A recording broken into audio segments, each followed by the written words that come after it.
for the inauguration of our New Delhi office and the panel discussion on transformation from greed to good, changing dimensions of corporate governance. I would like to particularly appreciate the encouragement and support for this event by Honorable Mr. Justice A.K. Ganguly, Dr. Sam Pitroda, and Mr. Dinesh Trivedi. I would also like to acknowledge the support of Dr. K.P. Krishnan and Mr. Parag Tripathi, and of course my dear friend Shalata Krag.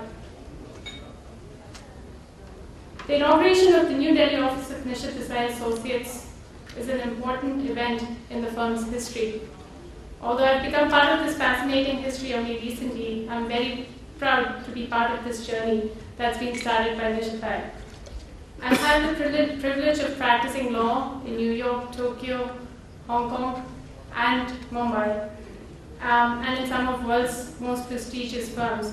But the heart and the passion that I see at NDA is unparalleled.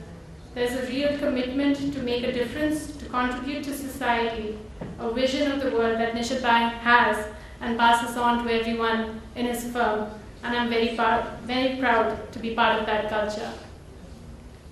I, like many lawyers of my generation, are part of a larger growth story of India, embracing and engaging with globalization and all its manifestations. While the Indian corporate world is seeking ambitious opportunities in India and around the world, and contributing to economic development of India, the one question that has come sharply into focus in more recent times is the issue of corporate governance.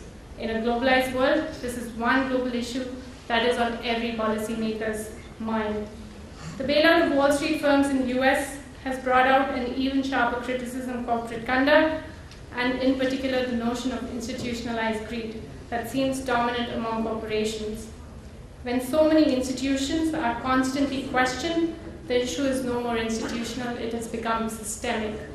And it is this systemic issue that we are here to discuss.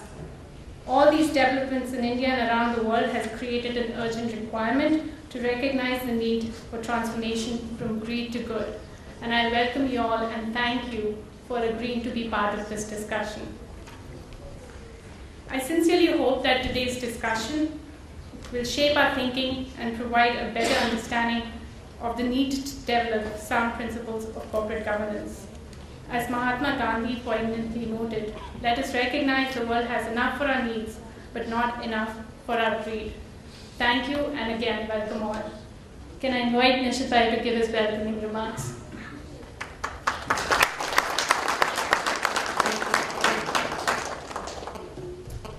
Thank you very much, Honorable Justice Ganguly, Shri Dinesh Trivedi, Sam, my old friend for almost 35 years now, and my all who's who friends here. It is a little bit of a strange feeling for me that when we decided to open this office in Delhi, normally you have many other kinds of parties and celebrations and stuff like that.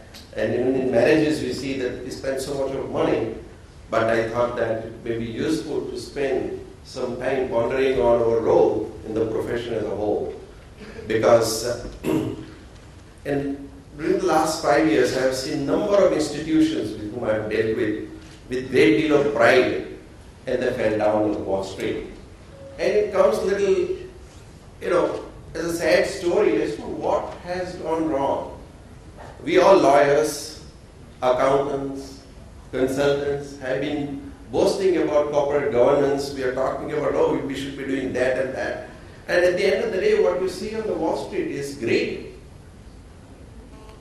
And I was speaking at the convention of IIT, the Pan IIT, a number of IITians are also on the Wall Street, and at that point of time I began to wonder, with so much of caliber that we have, and of course elsewhere in the world, something is going wrong somewhere.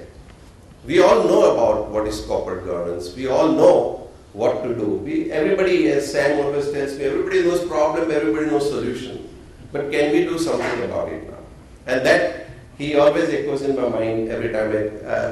Even I mention a problem, I always remember Sam telling me that all of you said, you know the problem, you know the solution. Why don't you solve that? And I thought, at least let me take one step. So when we opened this office, we thought, let us take this slightly philosophical, esoteric subject of greed. And I remember Wall Street, the film Wall Street, I'm now saying, Michael Douglas saying, greed is good. And that again came to my mind all the time, that the culture in the US and many other places, greed is good has become part of culture. I think we need to really change that mindset. Otherwise, we'll have many other scandals and stuff like that going on. I'm not saying any of those companies were not great, but they were great. Only how do you bring about behavioral change? We know what to do, but what are the things that we need to be doing? Whose role is what? In my humble way, I feel there are two ways broadly. One is a formal way, there is informal way. Informal way, maybe we can have regulators play their role to have properly done regulations, properly drafted regulations. Judiciary can play its own role. Lawyers' role will also change, I believe, in next 10 years from being somebody who helps to comply with the law and will move on to compliance with the spirit of the law, compliance with what I would call the ethical issues. In 10 years' time, I think we'll be playing more role in helping companies make ethical decisions.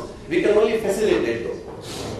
So I think our role is also going to be changing. Accountants' role, for example, today, with tremendous respect, we have some of the accountants are brilliant minds, but they do not want to practice accountancy for which they are qualified. They only want to practice law. They want to practice tax law.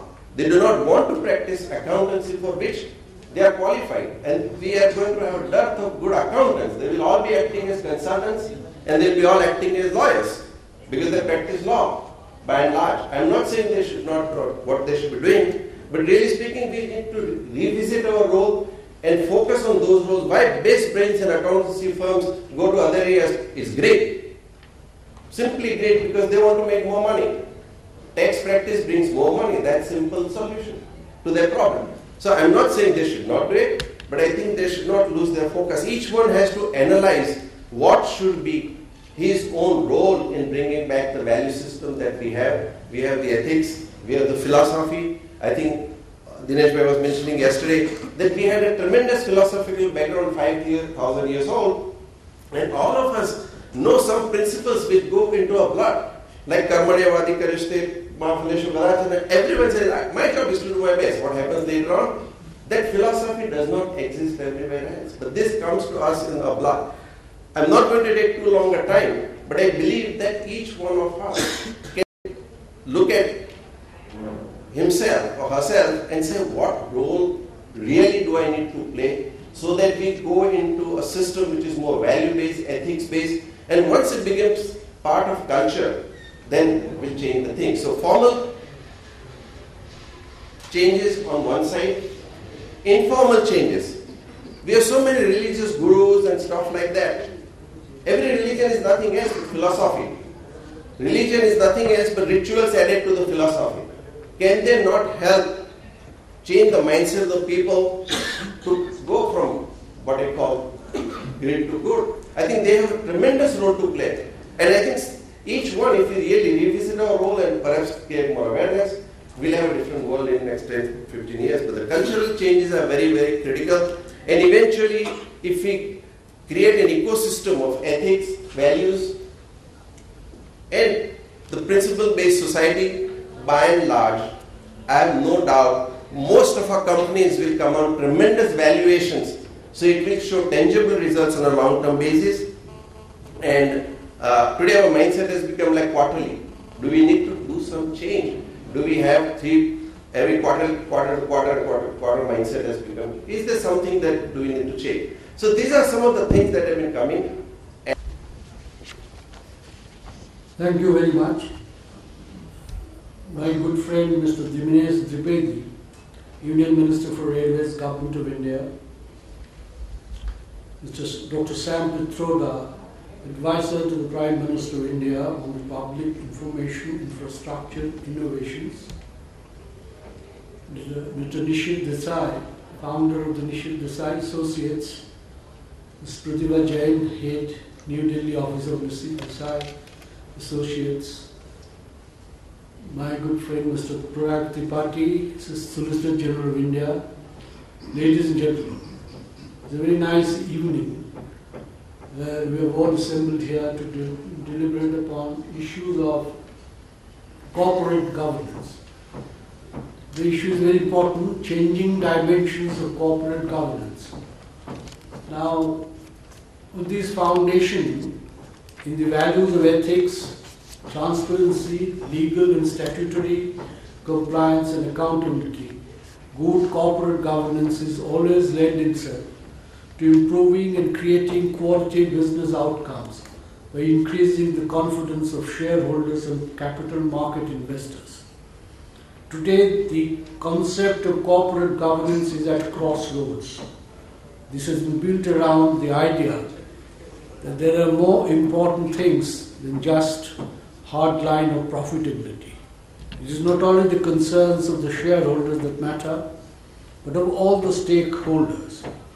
When conflicts arise between the providers of finance and those who manage it, their shareholders and the stakeholders, or the primary shareholders and those in the minority, good corporate governance must be prepared to deal with and resolve all these conflicts in the name of improving the performance of the company and also protecting the interests of all the concerned parties.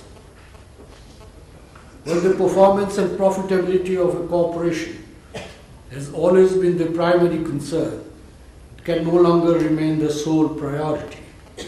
The care for interests of all stakeholders is becoming increasingly important to the perception of what it means to be a well-run organization.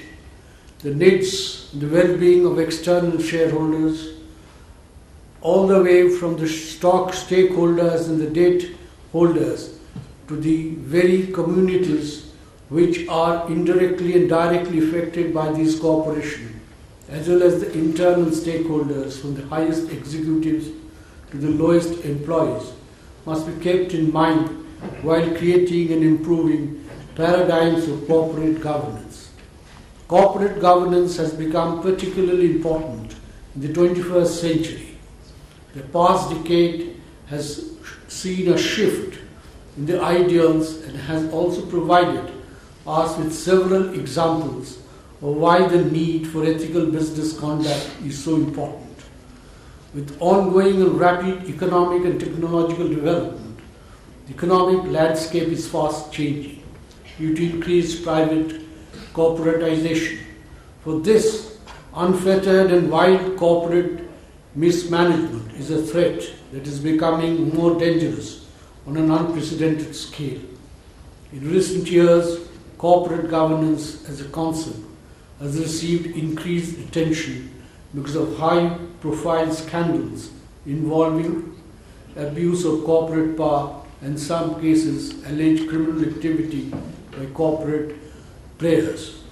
Therefore, an integral part of an effective corporate governance regime must include provisions for civil and criminal liability of individuals who commit acts in the name of the enterprise that are in violation of the laws or in violation of accepted ethical standards. Naturally, there must also be an efficacious method for implementation of these provisions. Strong and effective monitoring and prevention mechanisms are also of permanent importance in encouraging good corporate governance. The need of the hour is not increased regulation, but an improvement grounding in the underlying principles upon which such regulations are based. The consequences of all these will be the prevention of moral integrity as well as greater ease in the practical implementation of these regulations. There is an overwhelming need for improvement in corporate governance regulation practices. Worldwide and among Indian corporations, there is an almost universal refrain for a stronger system of regulatory mechanism. Among the problems facing corporate governance standards worldwide are the monitoring and oversight mechanism, as well as the prospect of management override. It must therefore first be conclusively established what the biggest challenge facing corporate governance in India are, and then address them. Countries like the United States and United Kingdom are primarily focused on the issue of disciplining management who have ceased to be accountable to the owners and stakeholders. However, it can be argued that the problems facing corporate governance in India are different from those facing other developed countries. Some researchers claim that in India the primary governance problem is that of oppression of the minority shareholders by those in majority. Thus, by protection of minority interests from oppressive action should be the issue focused upon by corporate governance authorities in India. As has been shown by studies on the East Asian financial crisis, there is a strong link between investor protection and the enforcement of laws, and therefore improvement of financial market requires strong laws for the protection of shareholders and creditors. This is not to say that issues concerning improvement in performance of the board of corporate entities as well as potential conflicts between the boards and corporate owners need not be addressed. These problems must also be addressed wherever they arise. Assessing the primary problems in corporate governance, both at home and away, as well as efficacy of the proposed remedies to these problems, will require a substantial amount of research and study. The data required for significant improvement in governance policies must be empirical and not merely anecdotal. Lasting and effective improvements can only come from the right kind of research and a full understanding of the problems at hand. The concept of corporate governance is particularly important in India in its many parallels and similarities to Mahatma Gandhi's philosophy of trusteeship. Gandhiji said, "This by trusteeship we mean that we invite capitalists to regard himself as a trustee for those on whom he depends for the making, the retention and increase of his capital." This is possibly as succinct an enunciation of the necessity for good corporate governance, at least from the point of view of corporate ethics. By treating all stakeholders in a decent manner, corporate entities themselves stand to benefit, and all the concerned groups may make gains together rather than counterproductively standing at odds in a manner that benefits none. Corporate social responsibility, while still something of a neglected stepchild when it comes to corporate policy, should also gain increased acceptance and be given adequate recognition as a primary among corporate entities, both at home and abroad. Perhaps this notion too has greater importance in India than elsewhere.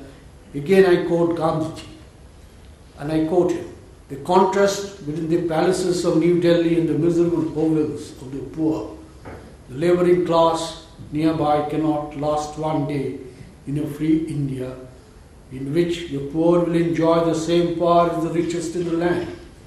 A violent and bloody revolution is a certainty one day unless there is a voluntary abdication of the richest and the power that riches give and sharing them for the common good." Unquote.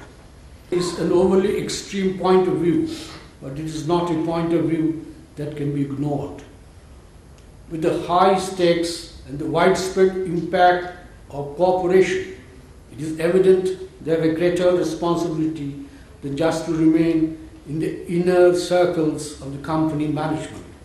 Improved corporate governance policies and a greater emphasis on corporate social responsibility will go a long way to ensuring the continued sustainable growth of industry in India, which at the same time ensures the synergy of the industries with the society at large, upholding the fundamental values that have sustained India throughout the ages, and also reaching the goals of economic justice in our constitution. Thank you very much.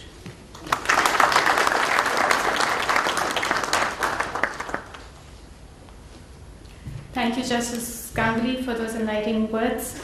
Can I now call upon Mr. Dinesh Trivedi, Union Cabinet Minister for Railways, Government of India, for a few words.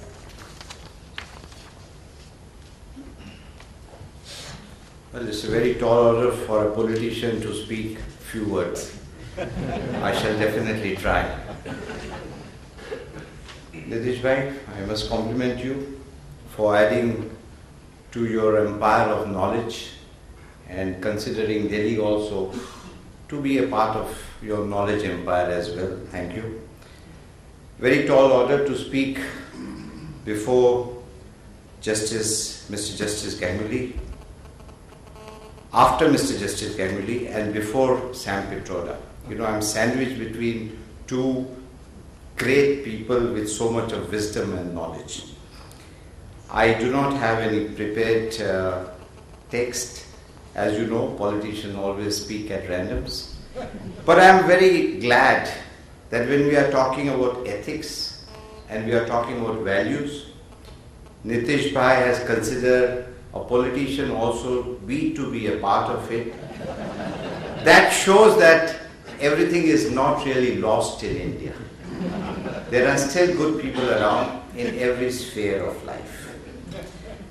Very honestly, I was just going through certain cartoons, and one of the cartoons showed how a terrorist looked, a typical view of a terrorist, you know, with his backpack, with jeans, whatever. You know, we have all those impressions.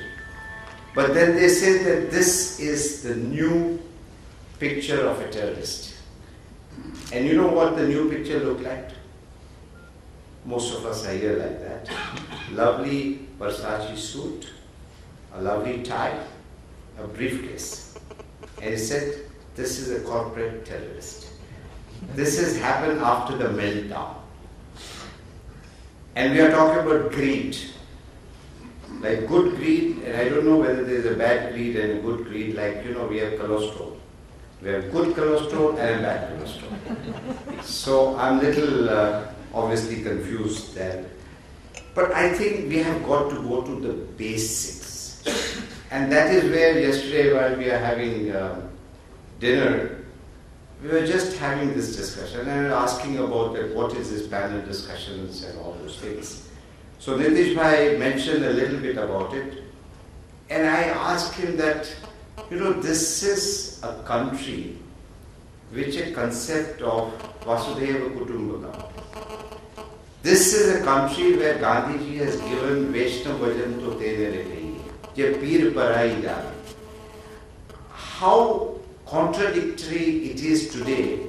And I was telling genuinely, and I'm sure you must have felt the same, when you go through the streets of Delhi or Kolkata or any such places, and in this thick of the winter, when you see little bit kids without anything on them, and where we are covered, there's a heater in the car, I have still not been able to get over that every single day. And I always ask myself that, where have we gone wrong?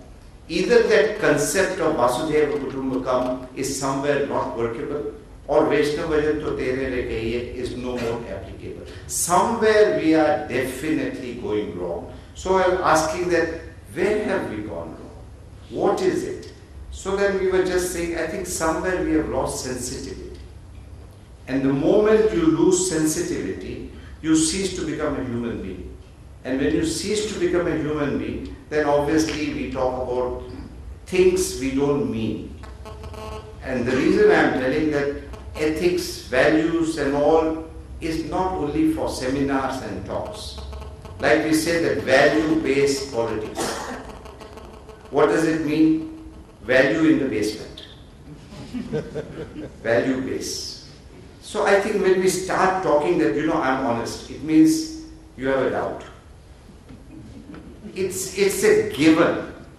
And that is what our total ethos is all about. And I tell you a small example. My son is sitting here. He was, 4 or 5 years or something? 4 years, I don't know. He came from school absolutely upset and very angry. He said, what happened? He said, no, teacher told me that you're lying. one word that you are lying. And that's it. His world was shattered. But that is the value. And that value cannot be taught at any corporate level or at any political level. It has to come from parents. It has to come from teachers. And you have to set an example. And I do not know, that is where I think we are missing out on leadership.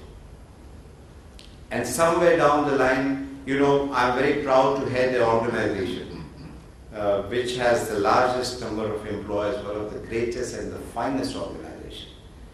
And I tell you, if the leadership given at the top, if Gangotri is clean down the line, it's not easy to clean the entire Ganga. But I'm sure a process would be started. So at the top, there is much more responsibility. This capture Wall Street is nothing but concentration of wealth. Everybody wants to concentrate wealth, as if that's the last day. It's like, you know, I was thinking about an example. I said, what could be an example? That we are all sitting here and we have got, let's say, as number of plates or as number of food, as number of people. But only at the head table, if we say that all should come to us, which we can't eat, but nothing should go to anywhere else, then there is something mentally, psychologically sick. Something wrong somewhere. And in conclusion, we don't really have to go far.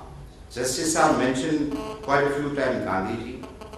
And that's what it is. He is a living example. We don't even have to go to any scriptures or anything. He is a living example in our time, sort of.